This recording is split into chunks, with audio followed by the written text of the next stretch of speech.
Number 6. What is the most important? Number one most important, visual aesthetics. You know, me being a photographer, an artist, um, visual aesthetics. I'm looking. You know, my if it appeals to my eyes first, it's bought. Okay. Um, if I look at the figure and it has a great alt mode, but or great vehicle mode, but I flip it over and I'm looking at the pictures of the alt mode, and the alt mode looks like crap. A lot of times I won't get it. Um, so visual aesthetics is probably the number one most important thing to me. Rarity. Well, no, toy playability would probably come next. I mean, it's got to have a unique. If it has a unique, interesting transformation, engineering, etc. to it, that just makes it really fun and to transform and fun to pose. Um, yeah, I'm all over that figure as well. So that would be my second most important. Um, Character personality and rarity are not that important to me. Um, you know, I'm not when it comes to the figures. I'm not looking at the character. You know, I'm looking at the design, at the engineering, at the mold, at the color, or, you know, at the paint schemes, all that sort of stuff. Um, you know, so character and rarity are not high on my list on that one. Number 7, do you keep missiles or launchable weapons loaded for firing, um, stored on the figure, or separately? Again, it just depends on the um, purpose of that weapon. I mean, if it's like Starscream, you know, his guns on his forearms. That's iconic to that character, so he's displayed with those weapons attached. You know, other characters, I store the weapons. Um, Although I will say that I tend to misplace weapons that are stored more often than ones that are on the figures when posed or on display. So I probably should just start putting all the weapons on all the figures. Um, I still can't find the missiles that go in Tigerhawk's wings, and I stored those in a bag somewhere in one of the storage boxes. Um, and I know it's in a bag. I know I stored it, but I cannot find it. If I left it on the figure, they would probably still be in there. So perhaps I should start keeping them attached to the figures. Number 8, any characters I would not own because of who they are. First, this is the first part of that question. No. Because I tend to, for some reason, I tend to keep characters on the show and figures in my mind separate. I don't, you know, what their characters like on the show does not influence whether I buy their figure or not. When it comes to figures, like I said, it's strictly, is it visually appealing to me? Is it engineered or designed well? Is it going to be fun to transform and pose?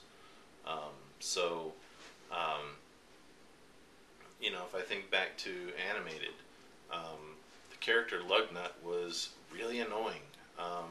One of the few characters that I could have taken or left. I really didn't faze me at all.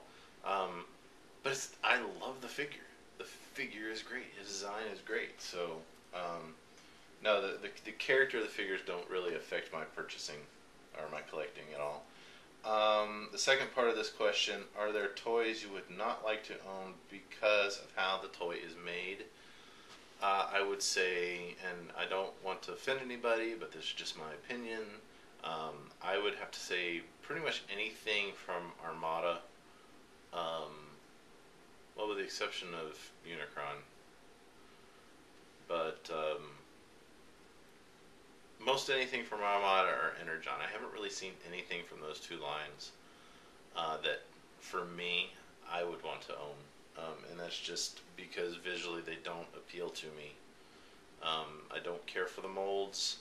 The paint, the color schemes aren't that big a deal. It's mostly the molds, the engineering, the look of the figures. I don't mind the occasional brick, but they just seemed way too seemed way too bricky, way too bulky for me, and I didn't care for them at all. Cybertron line had quite a few very good figures. When it came along, I was glad to see the change. It just seemed like for Armada and Energon, the engineers were way out to lunch, in my opinion. There are some figures even from Beast Machines that I have no interest in getting. What were they called? Well, Noble Savage. I didn't care for that figure at all. What was the other one? There was a couple others that their names I can't recall the names of the figures right now, but there are some out there that the design, the visual aesthetics, like I said, I don't want them. Period. My favorite toy line, number 9. Right now, obviously Transformers, and within Transformers, my top favorites are going to be, because I grew up with it, G1. That was my experience. That was my first foray into Transformers was G1, so it holds a special place in my heart. Yeah, the episodes are dodgy. The figures are because they're not as highly detailed and posable as new ones, but it's what I grew up with, and it's what I love. Followed very closely behind by the animated universe lines and the Beast Wars. Outside of Transformers, I would have to say the Doctor Who figures would be my other favorite line. I only have one figure from that line so far, just because it's retailers here in the States don't carry them. Mostly what I find are at conventions, and right now I really only want the figures of the Doctor. And conventions is the only place to get them, and we only have a couple of conventions a year in this area, so and there's not always a lot of Doctor Who stuff. I do have, and I'm going to do a review of these as well.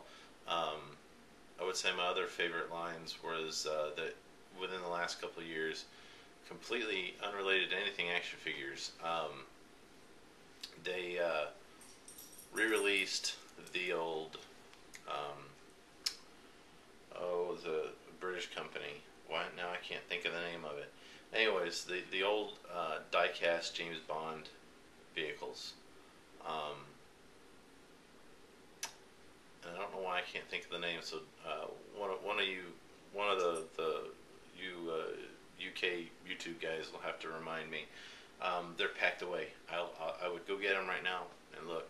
But anyways, they redid the old die-cast, like the Aston Martin, that had the little pop-out blades on the wheels and the workable ejector seat. They also had